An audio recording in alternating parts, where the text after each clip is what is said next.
சங்கீதம் 37 உன் வழியை கர்த்தருக்கு ஒப்புவித்து அவர் மேல் நம்பிக்கையாயிரு. அண்டர்லைன் பண்ணிக்கங்க, அவரே காரியத்தை வாய்க்க பண்ணுவார்.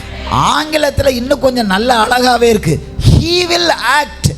அவர் உனக்காய் கிரியை செய்வார், அவர் செய்து முடிப்பார் அப்படின்னு அர்த்தம். ஹல்லேலூயா.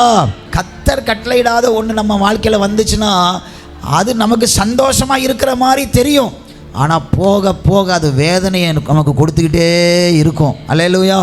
கர்த்தர் ஒன்றை கட்டளையிட்டு நம்ம வாழ்க்கையில் வந்துச்சுன்னா நம்முடைய வாழ்க்கையை அது உருமாற்றிடும், நம்மளை அப்படியே வேறு மாதிரி இடத்துக்கு கொண்டு போயிடும். அதுதான் அடையாளம், கர்த்தர் கொடுத்ததா கர்த்தர் கொடுக்கலையான்னு சொல்லி. ஆண்டவர் ஈசாக்கு மேலே யாருடைய பாரத்தை கொண்டு போய் வச்சாரு?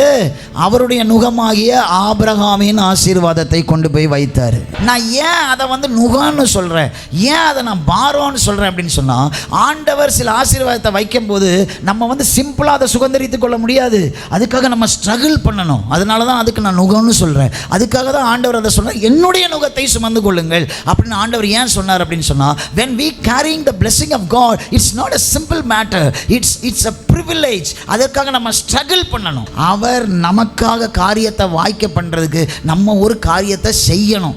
காரியம் இருந்தால் தான் அவர் வாய்க்க பண்ண முடியும். அந்த காரியம்தான் என்னன்னா அவர் கொடுக்கிற சுமை. ஹல்லேலூயா.